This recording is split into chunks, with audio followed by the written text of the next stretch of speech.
Oi, gente, sejam bem-vindos a mais um episódio do Conversa Pode. Porque aqui conversar pode. No episódio de hoje estamos com ela, uma convidada ilustre, Luca Carvalho. Como nos outros episódios, eu queria pedir para que você comece se apresentando, falando um pouco sobre você, enfim, fala aí, que a senhora gosta de falar.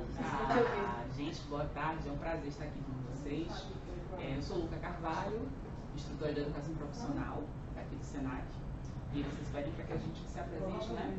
Sou uma mulher preta de uma sociedade, de uma família matriarcal. Sou forjada muito em estudos de raça, diversidade, gênero, desde muito tempo. E tenho uma formação em letras vernáculas, formação em pedagogia. Tenho especialização em educação de jovens e adultos, alfabetização e letramento e educação 5.0. Ela é uma mulher completa, gente. Ela faz de tudo nessa vida. Não, a gente está sempre aprendendo, né? A gente vai aprendendo que a vida é o eterno aprender. A gente sabe, agora vamos puxar para essa pauta desse podcast, a gente sabe que aspectos sociais estão sendo cada vez mais falados. E nada melhor do que a senhora para falar sobre isso. A gente queria saber se as organizações têm sim um papel nesse processo de conscientização, ou se não, né? Porque tem muita organização por aí que acha que não, que ali dá o copinho no final do é suficiente.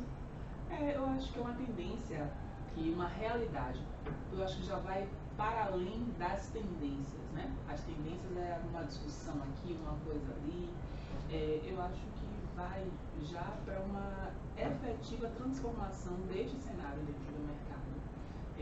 Quando se discutem aspectos sociais, porque nós estamos falando, inclusive um lema dentro do Senac, é sempre sobre pessoas, né? Nós estamos falando de pessoas, de gente.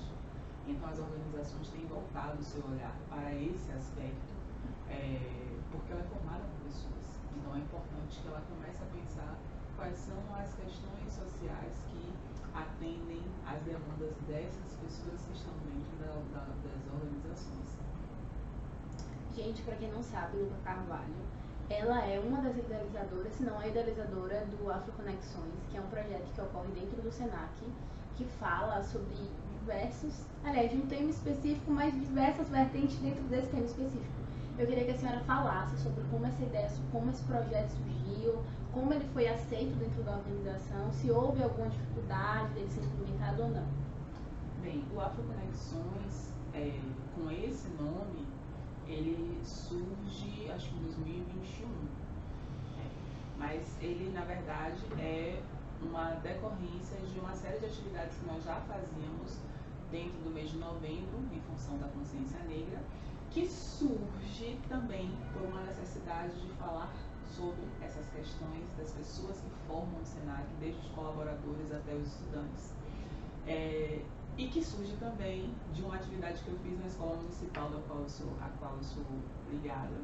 Nós fizemos um bate-papo lá em 2013 e eu levei essa ideia para o Senac, da gente discutir raça, identidade, afirmação no mundo social do trabalho. E de início, sim, a gente teve um estranhamento, as pessoas não sabiam muito bem sobre o que é que seria discutido, enfim, e a gente foi fazendo, né, o movimento de realizar a atividade e trazendo as questões, fugindo sempre de estereotipia, fugindo sempre do mais do mesmo e antenados com o que estava acontecendo, né? Porque a ideia sempre foi colocar, né, o Senac, sobretudo, no mapa dessas discussões dentro da cidade, e hoje já é uma referência na cidade, né? As pessoas já falam, olha, o Senac pode ir à palestra, ao projeto Afroconexões, antes mesmo de ter esse nome, elas já falavam sobre o quão impactante, né, as propostas desenvolvidas dentro do projeto eram para as pessoas. Eu já tive a oportunidade de vir em 2 edições do Afroconexões e eu posso confirmar exatamente isso que ela está falando. É uma linguagem que traz sim para a nossa realidade, a gente se sente pertencente àquele ambiente. Eu, enquanto mulher preta, me sinto extremamente contemplada em estar assistindo e saber que o projeto foi idealizado e é sim administrado por uma mulher preta, que a gente está acostumado a ver outras pessoas falando da nossa vivência, assim, estruturando os ambientes onde a gente deveria estar sendo ali, onde deveríamos estar comandando de fato. Eu acredito muito na fala do nada de nós sem nós. Então, eu acredito que o projeto ele tenha essa reverberação, não é porque eu idealizei, mas porque a gente pensa em vocês, né, nos estudantes, pensa nos colaboradores, a gente agrega pessoas, tem aderência de DECO, como vocês sabem, da coordenação, da própria unidade, né, dando o suporte, o apoio, reconhecendo a relevância da proposta, né, percebendo como isso reverbera na audiência, nas pessoas que estão ali assistindo, como elas se reconhecem e como elas de fato passam a ver ou a discutir questões a partir, né, dessa proposta que a gente traz ali. Você, enquanto mulher negra e educadora, qual a importância, como você citou, né, dá para perceber que o Senai se importa com essas pautas, se importa em falar sobre diversidade e aspectos que precisam ser falados no geral.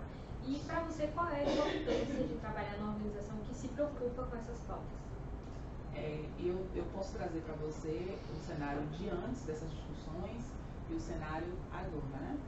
A gente percebe que as pessoas elas conseguem trazer uma outra dinâmica para as suas interações, né, no mercado de trabalho, no mundo social do trabalho, a partir do momento que elas se reconhecem, né, reconhecem as suas identidades, tem todo um reconhecimento identitário.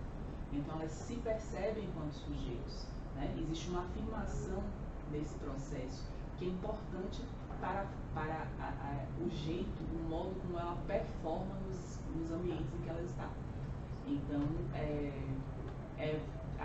eu consigo fazer demarcar essa linha do antes e do depois, de colaboradores que vêm em prantos conversar comigo, né, sensibilizados, de estudantes que muitas vezes nunca tiveram a oportunidade de discutir isso em ambiência escolar, na educação básica, e eles encontram num ambiente, né, também de educação profissional, numa ambiência pedagógica, uma oportunidade de se construir uma proposta dentro de uma ideia de tramitação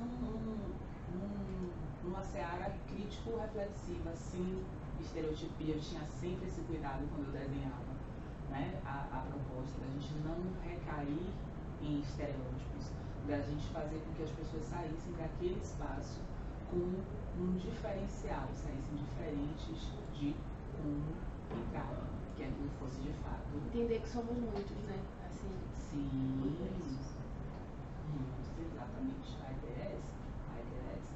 Ver que o Afroconexões é pensado com tanto cuidado, deixa claro o porquê que ele é tão bonito de ver e de estar presente nele.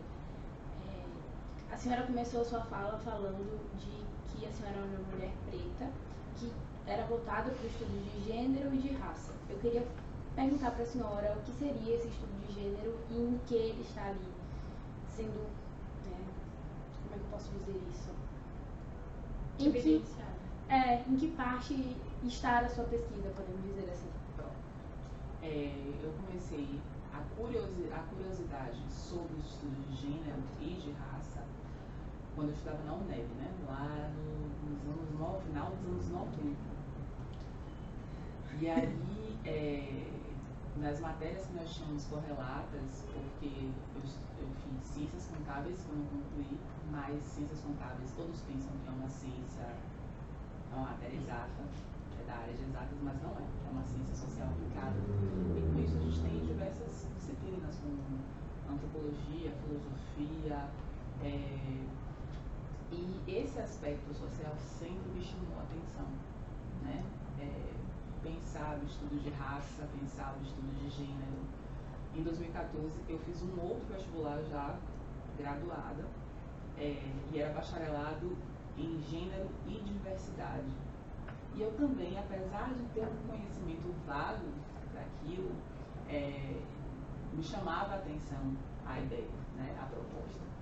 Como vocês jovens dizem hoje, né, quando tudo era mato, ninguém falava em diversidade, em gênero. Eu fui lá, fiz um vestibular, não consegui ingressar porque eu não tinha como conciliar, trabalhava aqui, trabalhava à noite, estava fazendo mestrado nessa época, então eu não tinha como fazer essa conciliação. E a gente foi nessa proposta de praticizar. Quando você me pergunta assim, onde isso se encontra na sua pesquisa, eu vou além de estar na sua prática, que é muito mais importante do que estar no campo teórico apenas, né? Num estudo teórico que se encerra ali no ambiente acadêmico. E é nessa prática, em sala de aula, é nessa prática, na realização do projeto, que esses estudos ficam evidenciados. E talvez por essa praticidade, essa praticidade, não é praticidade, é que a proposta ela tem essa aderência de vocês, né? De vocês estudantes, de vocês mulheres negras, de vocês se vejam também, porque é ali na prática que esse interesse está presente. Uma pausa para dizer que eu fico hipnotizada. É verdade, ela hipnotiza a beleza e a fala dela. Então tá. Enquanto uma mulher que trabalha numa organização que se preocupa com essas pautas, o que você julgaria como essencial para uma outra organização que já é mais conservadora, que não se preocupa com esses aspectos, que não tem responsabilidade social? Qual seria o pontapé inicial? De que forma ela poderia começar a fazer essa conscientização dos próprios colaboradores, enfim? Você já começou aí, né, a dar um indício. Acho que é um processo de sensibilização. A gente sensibiliza, mobiliza as pessoas para essas questões. Se a gente está falando, por exemplo, de uma organização que ela tem esse veio mais tradicionalista, mais, né, engessado, é necessário que a gente tenha cuidado, né, nesse caminho, na forma como a gente vai pisar nesse chão. Né? Mas é um caminho que é necessário, por diversos motivos. Quando nós começamos, não havia esse boom de diversidade. Mas era uma discussão que até então a minha gerente considerava mais do que necessária. E hoje a gente tem dispositivos legais que indicam essa necessidade. A gente tem um dispositivo de mercado que indica essa necessidade. Né? Existem empresas que elas só negociam com outras, só abrem seu capital, só negociam, só financiam, só investem em outras que tenham, né, esse viés do ESG, da diversidade, do compliance, enfim. Então, é um olhar que precisa ser visto também do ponto de vista de mercado. Não só como uma ideia de causa social no senso comum que a gente conhece, né? Que muita gente confunde, é uma caridade. Não é isso. Mas é uma obrigação também. Confunde. Só que hoje o mercado exige isso. Já não é mais uma questão de se você gosta, se você acha legal ou não. É necessário fazer, porque as pessoas precisam ter esse senso de pertencimento e de inclusão. A senhora citou o ISD, e eu gostaria que a senhora falasse um pouco melhor sobre o contexto social dentro das organizações envolvendo o ISD. Bem, uma sensibilidade toda no plano de ISD, né? Mas é uma demanda de mercado que existe hoje do environment, social, government. É uma demanda que existe hoje, muito forte. Oriunda de uma necessidade, como eu falei a vocês, de mercado, inclusive, para que as ações das empresas, elas transpassem a ideia de lucro e produtividade. Ou até mesmo de se entender que essa produtividade, esse lucro, ele pode existir quando eu valorizo pessoas, quando eu valorizo ações, quando eu penso no ambiente, quando eu penso, né, enfim. Então vai muito neste sentido. É uma percepção de uma necessidade da sociedade atual. Eu vejo muito essa fala alinhada com as pesquisas que a gente usou para fundamentar o nosso projeto, onde afirma que daqui a 5 anos as empresas que não se preocupam com esse aspecto social, com os aspectos ambientais, com os aspectos de governança, não serão bem vistas no mercado. A fala de Luca deixa isso ainda mais claro. Então, assim, não é uma questão de favor, sabe? Você não vai ser bem visto se você não se preocupar com essas coisas. E a lei também, sabe? Estamos respaldados com a lei. é inadmissível e hoje em dia é inaceitável e não é bem visto empresas que não têm essa preocupação. E o Luca traz isso com muita clareza na sua fala, como sempre. E é muito bonito ver como isso está enraizado, infiltrado na senhora. Não é algo que a senhora leu ali um textinho ou se apropriou brevemente, é algo que está ali, a construção de Luca está embasada nisso. E acho que isso evidencia também a própria empresa, a própria organização onde ela está inserida, Sim. Trabalhando. Sim. Porque muitas pessoas não sabem dessas questões, não sabem a importância dessas questões, não sabem que a diferença que faz você trabalhar num lugar onde você se sente incluído, onde você se sente pertencente.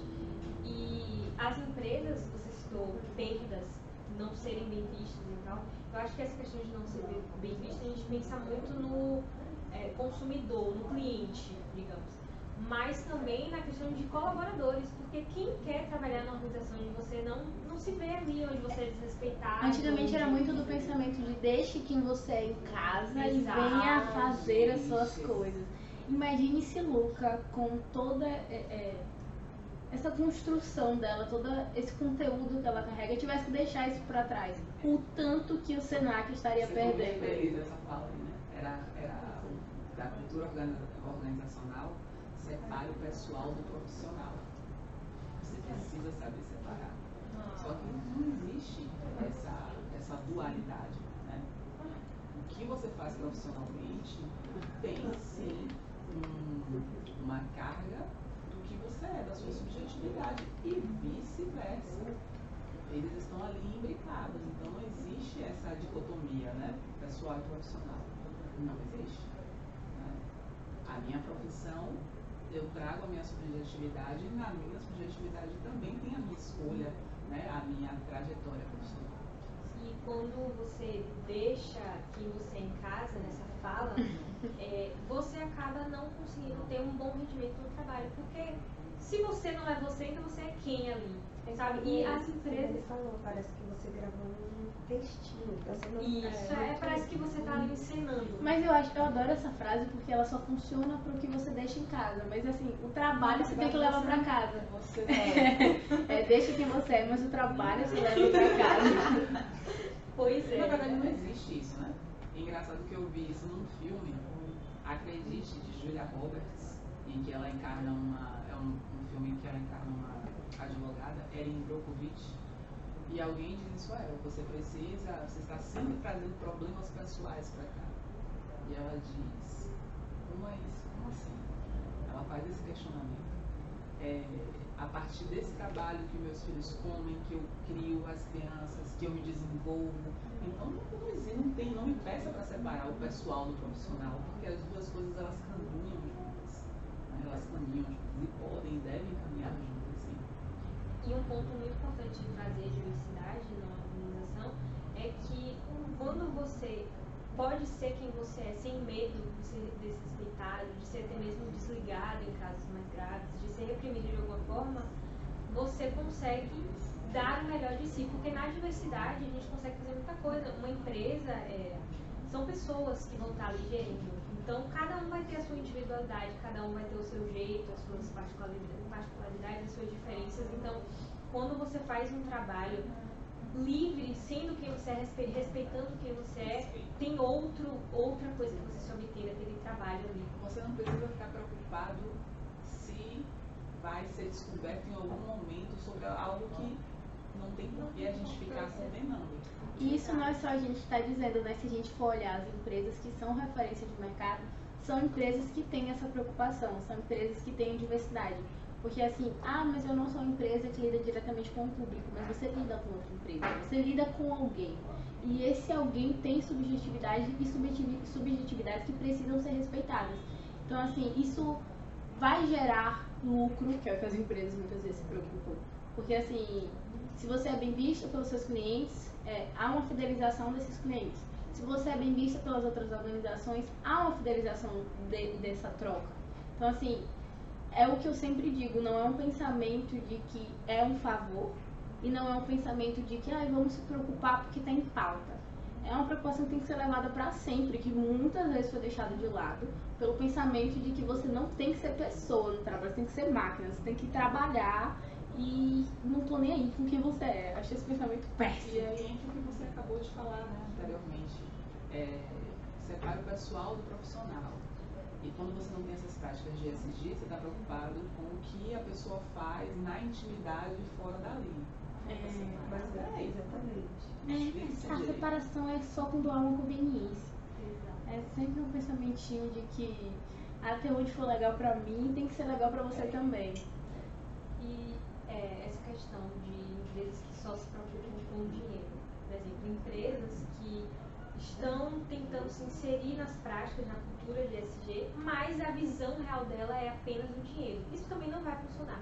Porque não é uma intenção, um caminho tão genuíno. Não é uma cultura, e acaba perdendo o que você acabou de trazer aí. A genuinidade, né? É você perceber que aquilo ali não faz parte. É algo que fica no discurso e não vai para a prática. E esse é um risco muito grande dessa máscara cair. Porque você percebe a fragilidade nesse discurso. Isso reafirma também a ideia de que o ESG precisa estar em todas as áreas da empresa. Porque não adianta me preocupar apenas com a parte social, porque a parte social está totalmente ligada à parte de governança. E a parte social também vai estar ligada na parte ambiental. Assim, tudo tem que andar alinhado. É um compliance de fato, tem que estar em conformidade entre as coisas. É interessante como as coisas vão se afirmando durante o nosso diálogo, durante a nossa conversa. Isso fica ainda mais claro. Eu queria perguntar um pouquinho sobre outros projetos que o Senac tenha, que tenham a ver com as pautas, né, de ESG ou ASG, que virou ESG, mas enfim. Quais projetos que talvez a senhora esteja inserida que o Senac está pretendendo trazer? Ele é uma preocupação constante? Spoiler, exatamente. Eu não queria falar essa palavra diretamente. Tem evoluído muito, assim como toda a sociedade, né? É uma empresa que já tem mais de 70 anos, né? E a gente tem ficado muito feliz com esse incentivo às ações, desde ações ambientais, sustentabilidade. A gente chega, né, aqui na Torre 2 e já vê ali todo o espaço mais verde. Existe o projeto de transformação, né, que é voltado para esse público LGBTQIAPN+.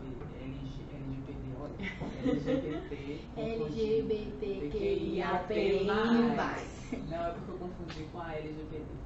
Então tem um projeto de transformação. Eu tenho um projeto com o Kelly da unidade de Lojas de Freitas chamado Singular e Plural, que é nesse mesmo viés, né, de sensibilização de colaboradores, de formação, para que justamente a gente consiga cada vez mais implementar essa cultura, né, de diversidade. O transformação já é uma realidade, o Singular e Plural ainda está caminhando, mas já está no comitê de diversidade, enfim. Então são as ações do Senac que vão lá acontecendo. Se vocês observarem existe um comitê de diversidade. Sim, existe. Isso. E aí você percebe a seriedade. Sim. Né? Que não é algo só no discurso. A prática. Existe uma seriedade. Né? Então, a gente fica muito feliz quando vai observando que existe um discurso, mas que esse discurso está pautado numa prática, e numa prática que também se configura num cenário de muito cuidado. Não é só, todo mundo está falando de não é que a gente vai implementar isso. Então a instituição, ela tem todo um cuidado no momento de fazer esse desenho também, né? E também a forma como vai ser implementada vai depender de como funciona a organização, né? Não tem como ser uma receita de bolo, que a gente até comentou em outro podcast. E como se daria isso aqui no Senac, esse processo de perceber cada fragilidade e ver por onde começar, né? No projeto que a senhora faz mesmo, acredito que vocês tenham começado a fazer por um motivo, partiu de algum lugar, então para sair esse projeto, vocês observaram que estava tendo tal coisa. Uma demanda. Dessa mesma pergunta eu queria que você destrinchasse um pouco mais o Afroconexões, assim. O que, Tem que alguma você história pensa? A gente só vê específica? pronto, eu queria saber dos bastidores, o que é pensado, assim, Como é que eu a consigo... preocupação de cada edição. São várias. São várias preocupações. Consome muito, percepção de demanda, para ambas as perguntas aí. Mas teve alguma história específica assim que foi, não, agora Que inspirou a gente pra fazer precisa feira. fazer uma Quando a coisa. gente fala em percepção de demanda, são histórias, né? Nem todas a gente pode trazer para cá. Mas Essa vocês a vão ficar gente curiosos que ela vai contar depois da acaba, rodada. acaba discutindo, conversando. Com Kelly, por exemplo, que nós fizemos assim, o Live Plural, eram conversas de corredor, eram inquietações no corredor mesmo, que a gente não se encontrava, porque tínhamos horários diferentes e somos de unidades diferentes, né? Então a gente se encontrava nos corredores e naquele abraço, ela era muito fã do projeto da Consciência Negra, que se tornou Afro Conexões, e naqueles abraços a gente, meninos, sabe, eu estou sentindo essa necessidade, as percepções se conectavam, né? Então tem muito disso, né? Da sensibilidade que você tem com relação ao que você vê e o que você percebe que pode de repente ganhar um outro corpo, né? Ali, se tornar de repente um desafio. E como é que a gente vai lidar com esses desafios de forma consciente, de forma cuidadosa, né? Porque a gente precisa pensar nesse estudante ou nesse colaborador, para além das necessidades que nós temos enquanto funcionários, né, colaboradores, de cumprir os nossos deveres. Então, também está dentro da nossa pauta. E o AFO tem isso, né, da gente pensar o que a gente pode trazer de diferente. E é engraçado que muita gente diz assim, oxe, mas vai ser igual ao ano passado? E nunca houve uma edição parecida. Nunca houve um momento que a gente pensasse assim, ai, tô cansada, repetiu. Nunca. Eu tive o privilégio de assistir a do ano passado e a desse ano. E realmente é a mesma ideia, digamos assim, mas com pautas completamente diferentes. Inclusive, a desse ano eu achei mais incrível ainda do que do ano passado. A do ano passado eu já tinha gostado muito, mas Gente, a desse deixa eu ano realizar foi meu sonho, por sensacional. favor. Ela sempre começa o Afro Conexões com uma pergunta. E aí eu sempre quis saber o que ela iria responder para essa pergunta. Me desculpa se eu errar a pergunta. Desde quando você, Luca Carvalho, é uma mulher negra? Cara, eita, gente, eu vou acessar muitas memórias, muitos gatilhos aqui. Mas eu tenho um irmão que ele diz assim, você de nós é a mais preta que existe, né? No sentido de que eu carrego muitas, minha ancestralidade está muito presente, muito, de uma maneira que ainda não consegui mapear ou rastrear. Mas eu sempre fui aquela que, assim, gostava das coisas afro, eu não tinha problemas em sair de repente com tecidos africanos, que minha irmã já não gostava muito, né? Então, dia do folclore era o que eu mais gostava, porque a gente podia se fantasiar, eu ia de baiano, eu ia sempre com uma, vocês não sabem o que significa essa palavra, uma mortalha, que era um antigo Eu achei que é abadá, aquela roupa aqui. eram os tecidos dos blocos africanos, então minha mãe reaproveitava, porque a grana não era grande. Então todo esse universo sempre me trouxe uma identificação muito grande. Eu não sei se porque eu venho de um tempo em que essa representatividade, essa exposição a elementos, a simbologias que fossem muito eurocêntricas, já acabou trazendo para mim, em vez de um apagamento, pelo contrário, foi um despertar. Apesar de eu ser a criança que acordava às 8 da manhã e assistia a Xuxa até 12 ali na frente da televisão, talvez isso fosse justamente o elemento que me despertasse a necessidade de sempre se compreender nesse processo. E aí, claro, nos trajetos, nas trajetórias, nas possibilidades que me eram apresentadas de assimilação, de apagamento, eu sempre me vi me posicionando muito nesse sentido, desde muito criança. Então eu tenho memórias de dizer que sou negra, tenho memórias de meu irmão me explicando que era isso. Eu tenho memória de meu irmão falando baixo, porque quando a gente queria chamar a atenção do outro, a gente falava baixo. Então meu irmão dizia, olha, você é uma criança que não pode andar com a perna sem passar um hidratante. Não era hidratante na época, era um óleozinho, que era um óleo de comida que a gente misturava com água, porque não tinha hidratante. Não pode, porque você é uma criança negra. Então o olhar vai ser diferente. O olhar vai ser diferente. Você tem sempre que, né? Então, são essas construções diárias que vão, na verdade, edificando uma identidade. E que a gente está sempre em reforma. A gente está sempre em obra. A gente está sempre em reforma. Então, a minha identidade, ela ainda está se construindo, ainda está se constituindo enquanto mulher negra. É isso. Acho que até porque as experiências, elas vão nos trazendo outros gatilhos, outros pensamentos também. Eu lembro que a primeira vez que eu ouvi essa pergunta, eu não sei o porquê, mas ela pra mim foi muito simples. Eu lembro que a convidada do ano que eu assisti, ela falou, alguém respondeu que desde sempre, que ela nasceu. E aí eu fiz assim, eu nasci, mas eu não me enxerguei assim. A percepção, né? É. Mas é o gancho da pergunta que Exato. nem todo mundo consegue perceber. Eu lembro que isso foi inclusive, muito às claro. vezes eu uso um tom debochado. E desde quando você é negra? É. Porque às vezes você tem até, que aí a gente já vai entrar em colorismo, você tem um convidado que tem uma pele um pouco mais clara, mas o traço tá ali. E aí, desde quando você é negra? Qual foi o momento nessa sua linha do tempo que você passou a reconhecer essa identidade?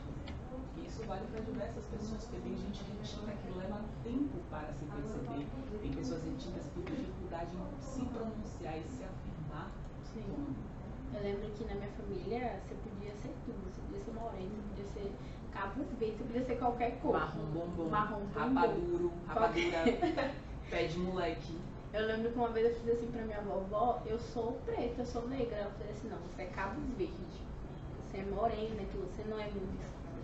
E aí por muito tempo eu ficava assim, olha, meu cabelo é cacheado, mas a minha raiz é lisa. Assim, era muito. Quanto mais eu conseguisse vir pro lado branco, era melhor. Fazer o apagamento. Assim. Mas todos passamos por isso, né? Eu lembro bem dos choques de realidade dos meus irmãos. Né? Meus irmãos, do episódio de Todo Mundo Odeia o Chris, que Cris chega em casa chorando. Ah, eles me chamaram de negro. Aí eu falei assim, mas você é o quê? Isso aconteceu na minha casa. Eu cheguei em casa e não lembro o que foi que eu falei, meus irmãos, não, você é uma menina negra. E você é uma menina muito negra. Neguna. Você é uma menina muito. Então, essa questão de constituição de identidade sempre foi muito presente na minha casa. E em diversos aspectos. Musicais, né? Eu ouvia muito samba reggae, não era música, era samba reggae. Minha mãe comprava discos de Dado Brazzaville, que é um compositor gigantesco que nós temos na Bahia e que é subestimado. Minha mãe comprava os discos de Edson Gomes enquanto nem se sonhava. No condomínio, que não era um condomínio, era um conjunto, né, habitacional, tipo uma Coab, que a gente morava no Cabula, era muito comum a discussão, né, das crianças, não, porque na sua casa ficou ouvindo aquele reggae, aquele Bob Marley, que só depois ele veio se tornar um artista cult, né, de massa, porque não era coisa de gueto, era coisa de preto, no sentido, claro, e quando eu uso a expressão coisa de preto, sempre o sentido pra mim é positivo. Sim. E isso acontece até hoje, assim, com os artistas mais recentes. Podemos citar Bacchus do Blues como alguém que estava ali, era ali no meio de gente preta que se ouvia Bacchus do Blues, sabe? E hoje em dia Bacchus tá na Globo, Bacchus tem diversos espaços, e hoje em dia todo mundo adora Bacchus, e mulheres gostosas ouvem Bacchus, tem até blusa de mulheres brancas usando isso. Então, assim, ele traz uma das suas músicas que é tudo que quando era preto era do diabo e quando virou branco eu vou chamar de blues. E hoje em dia Baco é blues, gente. Então assim, virou coisa de branco, virou ótimo. Tá tudo ótimo. Tem isso mesmo, né? Dessa massificação Sim. de algumas referências, de alguns símbolos. E aí a gente também vai recriando outros, né? Vai nascendo, vão nascendo outros e a gente vai abraçando e absorvendo o que é nosso. Essas microagressões, elas vão só mudando a forma, eu acho. Que antigamente as pessoas não faziam questão de esconder. Hoje em dia eles fazem de opinião, disfarçam de outras coisas, mas que ainda estão ali. E o que eu digo, posso falar da minha geração, torna difícil num lugar específico, porque você nunca sabe. Hoje em dia, com esse letramento racial, a gente consegue compreender. Ter letramento racial é difícil porque você consegue enxergar ali aquele racismo disfarçado de opinião, disfarçado de uma sugestão. Então, é complicado. Eu acho que, espero que mude. Está mudando, mas eu ainda vejo que só muda a forma. Acho que os pensamentos são muito enraizados e ainda embaixo do Embaixo só do tem que pano. A gente estar está numa passando. construção, né? A gente está numa construção de um país que foi, durante quase 400 anos, esteve sob um regime escravocrata.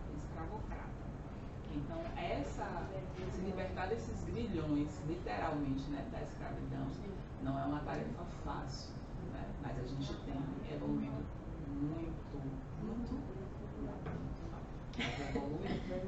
A gente tem caminhado, vou usar essa palavra, a gente tem caminhado. Talvez engateando. Então, para que haja uma mudança, para que haja uma transformação. Sim, eu vejo isso muito em questão de cabelo. As organizações, algumas é muito do acho lindo seu cabelo, mas a gente faz um evento importante. Aí você prende, você usa de outra forma. Quando você quer passar seriedade, você é uma mulher de cabelo cacheado volumoso, ou que você tem um black muito crespo, é muito de tipo assim, faz um penteado, sabe? Prende um pouquinho, faz diferente pra seu cabelo não chamar mais atenção que você.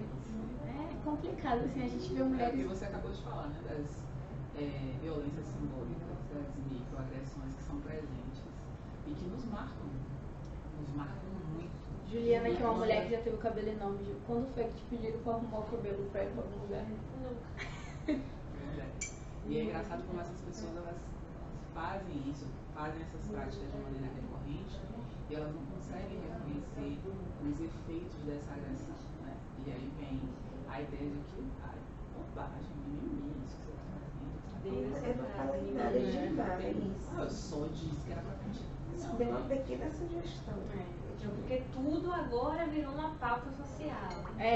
Não pode falar mais nada que eu é vou um ficar problema. calado, porque se eu abrir a boca, não sei. Aí eu fico, fica. É melhor. Seu silêncio me contempla. Então, gente, eu queria agradecer a senhora por ter aceitado o convite. Como eu falo, ouvir a senhora falar me deixa hipnotizada. Eu tenho uma admiração enorme. Tanto que quando a gente pensou em convidado, eu pensei no Luca Carvalho, porque a senhora não podia ficar de fora. Eu vejo isso nos olhos das meninas também, ele fica todo mundo meio babando vendo você falar. Muito obrigada por ter aceitado, enriqueceu ainda mais o nosso projeto. Ficamos muito felizes. Muito obrigada pela sua conversa. O agradecimento é todo nosso, eu e, né, toda a ancestralidade que eu carrego, por isso que eu usei aqui um plural, de poder compartilhar com vocês, aprender bastante, ver que vocês são meninas brilhantes, né, na turma do nosso colega, do nosso querido professor Deco. E sempre que precisarem, a gente está aí para compartilhar, para dividir, para transformar. Luca, fala pro professor Delcio aceitar o convite para o podcast. Como assim, Delcio? Eu só vou liberar esse podcast no dia que você gravar o seu. Bom? Agora não tem mais jeito. Não tem mais jeito. Tá vendo? Fala, Débora, agradeça. Já agradeci e agradeço mais uma vez, não só em meu nome, mas em nome da turma. E agradecer a senhora por enriquecer, como o Belo falou, nosso projeto, trazer esse assunto que a gente não podia deixar de fora. Espero que tenha sido contributivo, producente. E eu que agradeço de verdade pela oportunidade, né, de aprender mais com vocês. A gente acaba se retroalimentando, né, e rejuvenescendo também, e revivendo, reenergizando as ideias. Obrigada, gente. Fiquem ligados nos próximos episódios. Tem muita coisa legal vindo por aí. O de Luca foi excelente e o próximo vai ser melhor ainda, Vai né, ser com gente? Deco, gente. Vai ser com Deco. Vai ser com Deco. Tchau, gente. Tchau. Beijo. E aí, irmão? Enquadramento. O enquadramento tá bom? Quer tirar um print dessa tela e me mandar, não? Oi? Tira um print aí dessa tela e mandar a pessoa ver.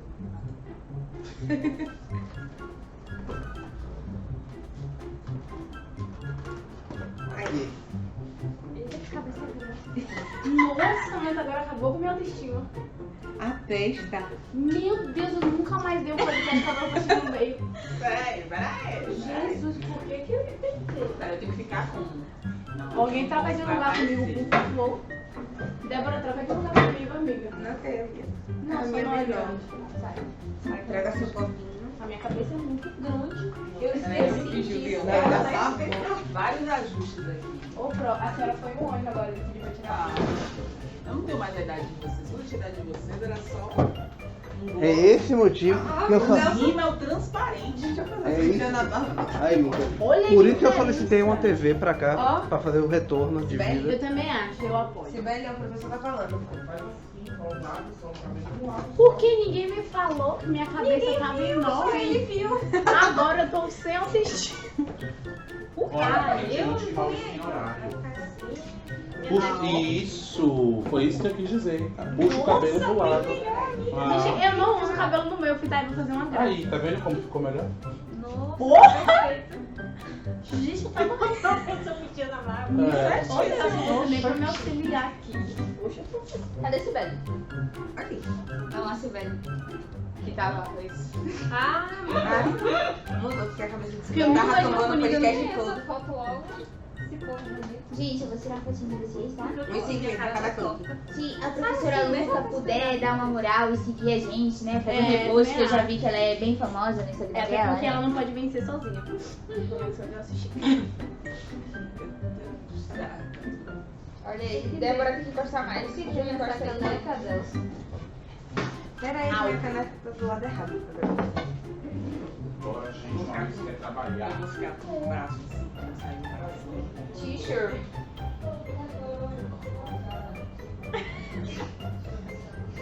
Cadê essa prova? Pode, gente. Se vocês olharem pra cá, né? Peraí. Bora. Tira. Pronto, gatinha. Vamos Ainda não lá? tirei não, gente. Vocês- Quando uma tava olhando pra cá, outra tava olhando pro lado. Todo mundo olhando pro mesmo lugar ao mesmo tempo. E tipo, meu Deus, ó. Cadê o. Ó. Vocês Ó. estão vendo o que é isso? Bicharela. A cara dela. Cabelo tão Ah. Juliana, tem o que nessa caneca? Água. A caneca é horrível, né? Aí eu Você Eu sabe não que eu gosto, nunca mais ia ficar naquele canto. Maurício. E cadê o professor? Mas foi o cabelo. Depois que você ajeitou aqui, hein? Cadê o professor? Que vai Conseguiu, Débora, abrir? Já pode começar, gente? Já. Já, sim, Tava já. esperando você. Vamos lá. Posso deixar o celular aqui, Débora? Pode só. Rapaz, se você não for mexer, porque só esse professor aqui deve Deixa eu botar água entre as pernas, que senão eu vou balançando as pernas.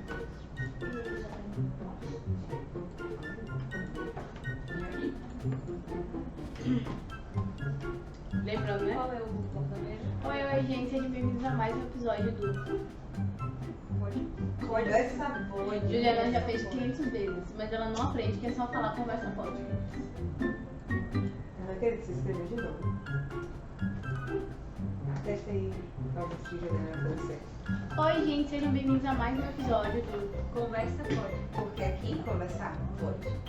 Horrível, né? Você não me achei. Não, achei não, achei ótimo. Pronto. Que ótimo! Pega meu celular aqui no meu colo. Não. Não, não vai Olha dar. o celular aqui no meu colo. É porque senão fica assim, ó, balançando as pernas. Aí tem que Pode ficar- começar? Não? Já tá acabando. Pode começar, gente. Oi, gente. A garganta assim. E eu tava assim. Tem uma saliva em algum lugar errado. Oi, gente, sejam bem-vindos a mais um episódio do... Conversa pode. Tem que fazer de novo, porque essa pausa me deu vídeo. Oi, gente, sejam bem-vindos a mais um episódio do... Conversa pode. Porque aqui conversar pode. No episódio de hoje estamos com ela, uma convidada ilustre, Luca Carvalho. Como nos outros coisa legal vindo por aí. O de Luca foi excelente e o próximo vai ser melhor ainda, Vai né, ser com gente? Deco, gente. Vai ser com Deco. Vai ser com 10. Tchau, gente. Tchau. Beijo. Deu quanto tempo, Maurício? 40 minutos.